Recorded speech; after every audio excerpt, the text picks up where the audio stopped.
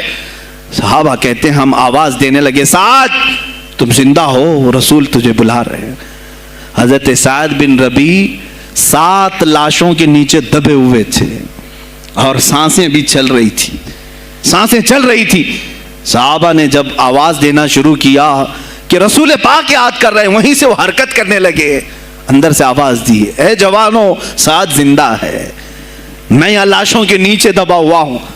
ہٹائی گئی لاشیں تو دیکھا ان کے جسم میں کچھ بچا ہی نہیں تھا، کچھ نہیں تھا، سب پھٹ چکا ہے، پیٹ کو تک چاک کیا گیا ہے، سانسیں باقی۔ سعد بن ربیع کہتے ہیں اے صحابہ شاید میں رسول اللہ تک نہیں پہنچ پاؤں گا، حضور اونچے ٹیلے پر بیٹھے ہوئے ہیں، شاید نہیں پہنچ پاؤں گا، میرا سلام میرے نبی تک پہنچا دینا، حضور تک پہنچا دینا۔ لیکن آنے والوں کو کیا کہا جانتے ہیں؟ میں اے جوانوں تم سب سے کہوں گا آج کے حالات میں۔ سعد ابن ابی ربیع کہتے ہیں اے صحابہ میں تو جا رہا ہوں، میری آخری سانسیں ہیں، لیکن اگر تمہاری آنکھیں چمکتی رہی، تمہارے جسموں میں جان باقی رہی، اور میرے نبی پر اگر کسی نے انگلی اٹھائی اور گالی دی، میں قیامت کے دن اسے نہیں چھوڑوں گا۔ اور یاد رکھنا اللہ کی بارگاہ میں تمہارا کوئی عذر قبول نہیں کیا جائے گا اگر تمہارے جیتے جی تمہارے نبی کی ذات پر کسی نے کیچڑ اچھالا۔ حضرت سعد ربیع اتنا کہہ کر کے انتقال ہو گئے، وہ حضور تک پہنچائے بھی نہیں جا سکے۔ اے میرے عزیزو، اے جوانو، تم کیا سمجھتے ہو کہ تم دنیا سے اسی طرح نکل جاؤ گے؟ قرآن میں بھی اللہ نے کہا ام حسبتم ان تدخلوا الجنت، تم یہ سوچ کر کے بیٹھے ہو کہ ہم جنت میں چلے جائیں گے؟ پیر صاحب کا دامن پکڑ لیا ہے، مجھے تو جانا ہی ہے جنت میں، پیر بخشوا دیں گے ہمیں۔ تم برس میں ایک مرتبہ 11ویں کر کے اور فاتحہ نیاز کر کے سمجھتے ہو اسلام کا حق ادا کر دیا؟ یہاں تمہارے نبی کی عظمت پر روز بروز حملے ہو رہے ہیں۔ آج کفر کھل کر کے آیا ہے سامنے، نہیں دیکھتے آپ؟ کفر کھل کر کے سامنے آیا ہے تعصب کے ساتھ، ہر شہر میں جاتے ہوئے گنڈے للکار رہے ہیں اسلام کے خلاف ہمارے ملک میں۔ اگر میں کھل کر کے آیا تو میرا کیا جرم ہے اس میں؟ میرا کیا قصور ہے اس میں کہ آپ بھی میں نہ بولوں؟ ہاں آج تمہارے پاس طاقت ہے، پاور ہے، جو کچھ بھی حسر اور رسوخ ہے، اس سے زیادہ کیا کرو گے کہ تم مجھے جیل میں بند کر دو گے؟ میں کل کی تفسیر میں بھی یہی کہا، ایک مولانا صاحب نے کہا کیا آپ اتنا بول رہے ہیں، آپ پر ایسے ایکٹ لگائے جائیں گے کہ زندگی بھر آپ کی ضمانت ہی نہیں ہوگی، آپ پر ایسے قانون لگائے جائیں گے کہ آپ کی زندگی بھر ضمانت ہی نہیں ہوگی۔ میرا دل یہ کہتا ہے اے لوگو، اس طرح جی کر فائدہ بھی کیا؟ ایسی آزادی کس کام کی جس میں روز اٹھتے ساتھ میرے نبی کی شان میں گستاخیاں ہم سن رہے ہوں اور حضور کو کوسا جا رہا ہوں، ہم کھاتے پیتے گھوم رہے ہوں؟ اس سے بہتر ہے کہ جیل کی کوٹری میں ہم زندگی گزار لیں، کل بارگاہ مصطفیٰ میں اٹھنے والا چہرہ تو رہے ہمارے پاس۔ اگر اللہ کے نبی صلی اللہ تعالیٰ علیہ وسلم نے سوال کر لیا پکڑ کر کے کہ تیرے زندگی میں، تیری جوانی میں مجھ پر تو لوگ رنگیلا رسول کہہ رہے تھے، تو کیا کہہ رہا تھا؟ تو کیا کہہ رہا تھا اس زمانے؟ تم کیا کہو گے؟ اے اللہ کے نبی میں مزدور تھا، میں کچھ نہیں کر سکتا تھا، میں غریب تھا، کام کاج کرتا تھا، میں کچھ نہیں کر سکتا تھا۔ یاد رکھو اس وقت میرے آقا تمہارے سامنے بلال حبشی کو لا کر کھڑا کر دیں گے۔ یہ کیا تھا بلال؟ یہ تو غلام تھا، اس کی پیٹھ پر سل رکھ کر کے پیٹھ گلا دی جاتی، تب بھی اپنی زبان پر میرا نام لینا نہیں چھوڑتا تھا۔ تم کون سی مزدوری کی شکایت لے جاؤ گے؟ بہانہ کرو گے اللہ کی بارگاہ میں، رسول کی بارگاہ میں بہانہ کرو گے؟ اے گروہ علماء، تم کو اللہ نے ممبر دیے ہیں خطابت کے لیے، اللہ نے اپنے رسول کا ممبر تمہیں دیا ہے، اس لیے نہیں کہ تم حکومت کی خوشامدی کرو، تم اپنے وقت کے طاغوتی قوتوں کی خوشامدی کرو، اس لیے نہیں، بلکہ آج تم سے قوم مصافحہ کر کے ہاتھ چومتی ہے صرف اس لیے کہ تمہاری زبان پر نام مصطفیٰ ہے۔ آج علماء کی جو عزت ہے صرف اس لیے، تمہاری پگڑیاں، تمہارے جبے دیکھ کر کے قوم عزت نہیں کرتی، صرف اس لیے ان کے دلوں میں تم مچلتے ہو کہ تم مصطفیٰ کریم کی باتیں کرتے ہو۔ علماء کو جاننا چاہیے کہ تمہاری عزت نبی سے وابستہ ہے۔ آبرو مازا نام مصطفیٰ است، ہماری آبرو، اقبال نے کہا تھا، ہماری آبرو نام مصطفیٰ سے وابستہ ہے۔ اگر اسی نام کو کسی نے چھیڑا تو پھر ہمارا جی کر مطلب کیا ہے؟ ہم کس کام کے؟ میں ایک مثال سے سمجھاتا ہوں. مسجد ہے, دیوار کے پینٹ کو اگر کسی نے کھرچ لیا تو ہو سکتا ہے معاف کر دیں, ہم اس کو چھوڑ دیں. کسی نے لکیر نکال دی دیوار پر, ہم چھوڑ دیں اس کو. لیکن میاں وہ ہمارے سامنے آ کر پلر ہلانے لگ گیا اور مسجد کا یہ پلر توڑنے لگ گیا, خاموش بیٹھو گے؟ اور اگر تم خاموش بیٹھے تو اس کا انجام کیا ہوگا؟ اس نے پلر ہلایا تو صرف پلر نہیں ٹوٹے گا, یہ چھت پورا سب کے اوپر گرے گا. آج ظالم کفار پورے تمہاری جڑ کو ہلا رہے, میرے نبی کی ذات کو, سیدھے مصطفیٰ کریم کی ذات کو ہلا رہے ہیں. اللہ کے حبیب صلی اللہ تعالی علیہ وسلم کی ناموس کو ہلکے میں مت لینا میرے عزیزو. لاکھوں جانیں جاتی ہیں, جائیں اسلام پر. حضور اکرم صلی اللہ تعالی علیہ وسلم کی ذات کو ہلکے میں مت لینا. اور اگر انہوں نے ہلانا شروع کیا ہے اگر حضور کی ذات پر, حیرت ہو رہی, 25,000 پوسٹ تم میں سے کس نے کمپلینٹ کی ہے؟ سائبر کرائم کو کمپلینٹ کر سکتے تھے. ہمارے جذبات کو ٹھیس پہنچا ہے. ہم آزاد ملک میں رہ رہے ہیں, میرے نبی سے چھیڑ چھاڑ کیوں ہو رہی ہے؟ کسی نے آواز اٹھائی؟ کچھ ہیں اللہ ماشاءاللہ, کچھ علماء, کچھ وکلا اس کے پیچھے لگے ہوئے ہیں. لیکن میرے عزیزو, ہر مسلمان کا یہ حق ہے, تمہاری نسبت رسول پاک سے ہے. اب انہوں نے ہلانا شروع کیا تو انتظار کرو, جس دن یہ چھت گرے گی عذاب بن کر سب پیچھے جائیں گے, سب اس میں گرفتار ہوں گے. انشاءاللہ العزیز ہم مہم چھیڑیں گے, ہم مہم چھیڑیں گے اس بات کی. اگر آج تم کثرت میں ہو تو اس کا کیا مطلب, جو چاہے تم کر لو گے. ہم اتنے گئے گزرے تو نہیں ہیں کہ ہمارے نبی کے اوپر بھی تم چلے جاؤ. ہاں ہمیں رون دیا, ہمیں مار دیا, ہمیں قتل کر دیا, سب برداشت کر لیا, لیکن اب اس سے آگے نہیں برداشت کریں گے انشاءاللہ العزیز. میں آواز دیتا ہوں اسی منبر سے, اے گروہ علماء, اے جماعت صوفیہ, اے خانقاہ کے گدی نشینوں, باہر آؤ. آؤ حکومت وقت سے ایک مطالبہ یہ کرو, اے حکومت وقت کے تخت پر بیٹھنے والوں, ہمارے ہند میں پارلیمنٹ میں بھی ایسا قانون پاس کرو کہ کوئی میرے نبی کی ذات پر بھونکے تو اسے موت کی سزا ہو جائے. ہم یہ چاہتے ہیں. اگر اس قانون کو تمہیں لانے میں کچھ زندگیوں کی ضرورت ہے تو یہ فقیر حاضر ہے اور میرے ساتھ بھی کچھ تمہارے لیے حاضر ہوں گے. لے لو ہماری جانیں اور ایک قانون ایسا بنا دو تاکہ قیامت تک پھر یہاں پر کوئی نہ بھونکے میرے نبی کی ذات پر. تم قانون صرف میرے نبی کے لیے نہیں, تم اپنے دیوی دیوتاؤں کے لیے بناؤ, شانتی سے رہو. ہم نے کبھی تمہارے خلاف بھونکا نہیں ہے, ہم نے کبھی دیوی دیوتاؤں کو چھیڑا نہیں ہے, اس لیے کہ اسلام اس کی اجازت نہیں دیتا. ہم گالی نہیں دیتے, ہم اسلام کی حقانیت سے بیان کرتے ہیں. لیکن خاموش رہنے کی یہ سزا ہمیں دی جا رہی ہے کہ ہمیں گالیاں دیتے دیتے یہ اب ہمارے نبی تک پہنچ گئے, ہماری ماں عائشہ صدیقہ تک پہنچ گئے, اور ہمارے تمام اکابرین اسلاف تک پہنچ گئے. اور 25 کروڑ کی تعداد میں خاموشی یہ اچھی نہیں ہے میرے عزیزو, اچھی نہیں ہے. آج افسوس اسی بات کا ہے جن کو اللہ تعالیٰ نے اپنے نبی کی نیابت عطا کی ہے, وہ نائب رسول ہیں یا کسی خانقاہ کے گدے نشین ہیں. تم یہ مت سمجھ لینا کہ تمہارے آبا و اجداد کمال کے تھے, بزرگان دین تھے, تم چھوٹے جاؤ گے. نہیں, سوال تو ہوگا, تمہیں سوال ہوگا, مجھ سے بھی ہوگا. میں یہ نہیں کہہ رہا ہوں کہ میں کوئی الگ ہوں, سوال ہوگا. آؤ سر جوڑ کر کے ہم اس سلسلے میں کوشش کریں. غوث پاک رضی اللہ تعالیٰ عنہ کا یہی میسج تھا. ہندوستان میں شہاب الدین غوری نے جو پرچم اسلام لہرایا, وہ آج تک اس کی دین ہے کہ مسلمان زندہ ہیں, اب مسلمان باقی ہیں.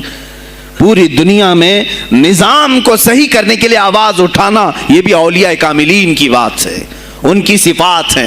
صرف اپنی خانقاہ میں اللہ اللہ اور ذکر کرانا ہی ان کا کام نہیں تھا, وہ دلوں کو تو دھلتے ہی تھے, لیکن جو نظام سنبھال رہا ہوتا اس کی باغ ڈور کو بھی دھلتے تھے, اس کی بھی صفائی کرتے تھے. تو اللہ کا ڈر رکھنے والا کرسیوں پر آئے, جو کسی کا خون چوسنے والا نہ آئے. عزیزان گرامی وقار, اپنے سیاسی شعور کو بھی بیدار کرو, سیاست کو سمجھو. تم کب تک استعمال ہوتے رہو گے؟ اب اس میں علماء کو بھی آنا چاہیے کہ ان کے سیاسی شعور کو بیدار کرے. تمہارے ساتھ آج جو کھیل کھیلا جا رہا ہے, تم ہر ایک کی جے وجے کرتے ہوئے ہر پارٹی کے پیچھے جاتے ہو. تم نے آج تک اپنا قائد نہیں ڈھونڈا,